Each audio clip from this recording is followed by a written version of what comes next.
Hi friends, it's me ABHI'S പുതിയൊരു വീഡിയോയിലേക്ക് എല്ലാവർക്കും സ്വാഗതം. അപ്പോൾ നിങ്ങൾ ഈ ചാനൽ ഇതുവരെ സബ്സ്ക്രൈബ് ചെയ്തിട്ടില്ലെങ്കിൽ ഒന്ന് സബ്സ്ക്രൈബ് ചെയ്തേക്കുക. അതിൻ്റെ തൊട്ടടുത്ത് കാണുന്ന ബെല്ലൈക്കൺ എനേബിൾ ചെയ്യുക. അതിൽ ഓൾ നോട്ടിഫിക്കേഷൻ ഒന്ന് ക്ലിക്ക് ചെയ്തേക്കുക. എന്നാലും ഞാൻ ഇടുന്ന വീഡിയോസ് നിങ്ങൾക്ക് പെട്ടെന്ന് തന്നെ നോട്ടിഫിക്കേഷനെ ലഭിക്കത്തുള്ളൂ. അപ്പോൾ ഇന്നത്തെ വീഡിയോ എന്ന് പറയുമ്പോൾ നമുക്ക് ഫ്രിഡ്ജ് ബോക്സിൽ എങ്ങനെ ഒരു കിടിലം ഫിഷ് ടാങ്ക് ഉണ്ടാക്കാമെന്നുള്ളൊരു വീഡിയോ ആണ്. അപ്പോൾ ഇത് മിക്കവർക്കും അറിയായിരിക്കും, എന്നാലും അറിയാത്തവർക്ക് വേണ്ടിയാണ് ഞാൻ ഈ വീഡിയോ ചെയ്യുന്നത്. അപ്പോൾ നിങ്ങൾക്ക് ഈ വീഡിയോ ഇഷ്ടപ്പെട്ടാൽ ലൈക്ക് ചെയ്യുക, ഷെയർ ചെയ്യുക, സപ്പോർട്ട് ചെയ്യുക. അപ്പോൾ നമുക്ക് നേരെ വീഡിയോയിലോട്ട് കടന്നിരിക്കാം.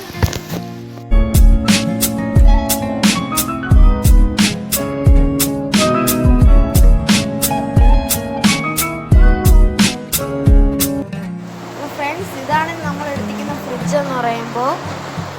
അപ്പോൾ നമ്മൾ ഇതേപോലത്തെ ഹോൾസൊക്കെ തെർമോക്കോളിട്ട് ഒന്ന് ജസ്റ്റ് ഒന്ന് വെച്ചിട്ടാണ് എംസിയിലിടുന്നത്. അപ്പോൾ നമ്മളിവിടെ എടുത്തിരിക്കുന്നത് 30 രൂപ വരുന്ന ഒരു എംസിയിലാണ്. അപ്പോൾ നമുക്കിതെന്തായാലും ഒട്ടിച്ചെടുക്കാം. അപ്പോൾ ഫ്രണ്ട്സ്, നമ്മൾ ഇതെല്ലാം ഒട്ടിച്ചെടുത്തിട്ടുണ്ട്. നിങ്ങളെല്ലാവരും കണ്ടല്ലോ, ഇത് അത്യാവശ്യം നന്നായിട്ട് തന്നെ നമ്മൾ ഒട്ടിച്ചെടുത്തിട്ടുണ്ട്. അപ്പോൾ ഇതിനി നമുക്ക് ഇപ്പോൾ വെള്ളം ഒഴിക്കാൻ പറ്റത്തില്ല. അപ്പോൾ നമ്മൾ നാളെ നമുക്ക് ഒഴിക്കാൻ പറ്റും. അപ്പോൾ ഇത് നമുക്കത് നാളെ വരെ വെയിറ്റ് ചെയ്യാം. അപ്പോൾ ഫ്രണ്ട്സ്, അപ്പോൾ ഇന്ന് 10-ാം തീയതിയാണ്. അപ്പോൾ ഇന്നാണ് നമ്മൾ ഫ്രിഡ്ജിൽ വെള്ളം ഒഴിക്കുന്നത്. അപ്പോൾ ഞാൻ നിങ്ങൾക്ക് ഫ്രിഡ്ജിൻ്റെ അവസ്ഥ കാണിച്ചു തരാം. അപ്പോൾ ഫ്രണ്ട്സ്, ഇതിനൊന്ന് കഴുകി എടുക്കണം. നമുക്ക് എന്തായാലും ഇതിനൊന്ന് കഴുകാം. അപ്പോൾ ഫ്രണ്ട്സ്, നമ്മൾ ഇത് കഴുകിക്കൊണ്ടിരിക്കുകയാണ്. അത്യാവശ്യം നന്നായിട്ട് ഇത് കഴുകണം.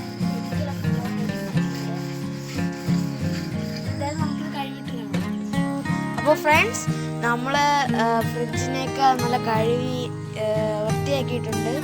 അപ്പോൾ ഇനി ഇതിൽ വെള്ളം മാത്രമേ ഒഴിക്കുള്ളൂ. അപ്പോൾ നമ്മളിന്ന് ഫിഷിന് ഇടുന്നില്ല. അപ്പോൾ നമുക്ക് എന്തായാലും ഇതിനകത്ത് വെള്ളം ഒഴിക്കാം.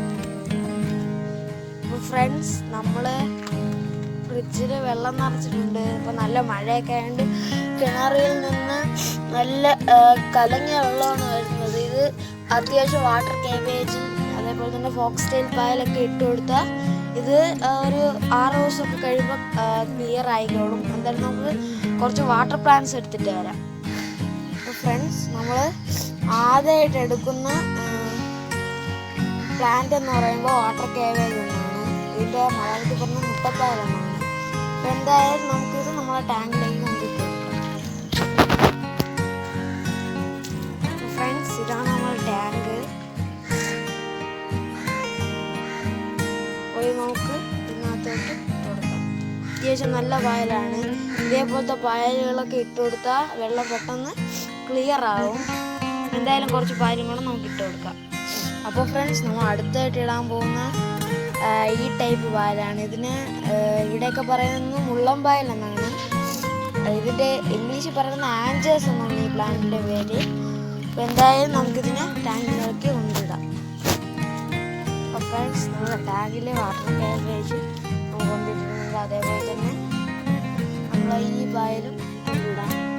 വെള്ളത്തിനൊക്കെ അത്യാവശ്യം നല്ല ചൂടൊക്കെ ഉണ്ട്. ഈ വാട്ടർ കാബേജ് പിന്നെ അത് ഒരു 6 ദിവസം 7 ദിവസമൊക്കെ കഴിയുമ്പോൾ വെള്ളം താനെ തെളിഞ്ഞോളും. അപ്പോൾ വേറെ കുഴപ്പമൊന്നുമില്ല. അപ്പോൾ നമുക്ക് ഈ പായലുകൾ. അപ്പോൾ ഫ്രണ്ട്സ്, ഇതിൻ്റെ പേരാണ് അസോള. അസോളയും നമ്മൾ വാട്ടർ കാബേജിൻ്റെ ചെറിയ സൈസ് കൊണ്ടിരിക്കുന്നത്. ഇതും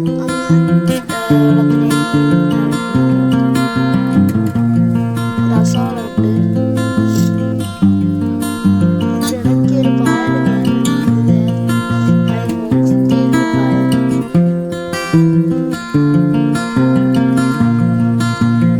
അപ്പോൾ നമുക്ക് അടുത്തെന്തായാലും ഫോക്സ് ടെയിൽ പായൽ.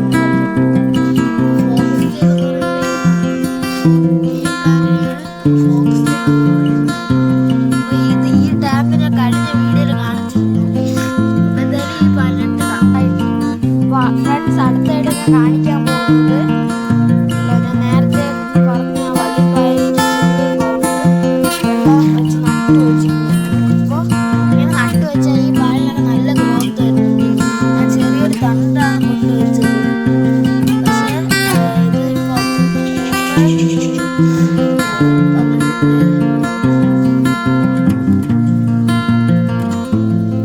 ഇതിപ്പോൾ